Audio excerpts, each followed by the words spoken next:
Fantastic star Ram act చేస్తున్న latest film కి నేను శైలజ అనే టైటిల్ ని ఫిక్స్ చేసి ఫస్ట్ లుక్ రిలీజ్ చేసింది చిత్ర యూనిట్. శివ ఫ్లాప్ తర్వాత రామ్ ఎంతో కేర్ తీసుకుని చేస్తున్న ప్రాజెక్ట్ ఇది.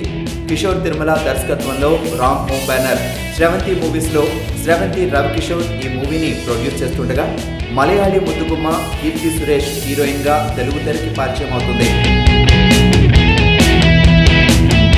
పండగ చేసుకో వంటి హిట్ తర్వాత వచ్చిన శివం రామ్ ని బాగా డిసప్పాయింట్ చేయడంతో ఎట్టి పరిస్థితుల్లోనూ నెక్స్ట్ ఫిల్మ్ తో హిట్ కొట్టాలని కసిగా ఉన్నాడు.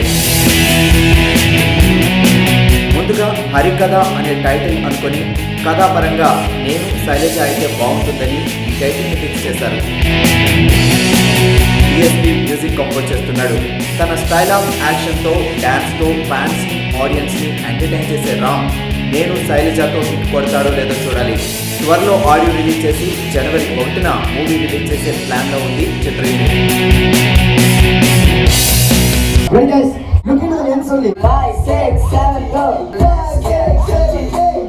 ఇంకోటి తను మంచి dancer. I think the only one music director ఇండియాలో అలా పర్ఫార్మ్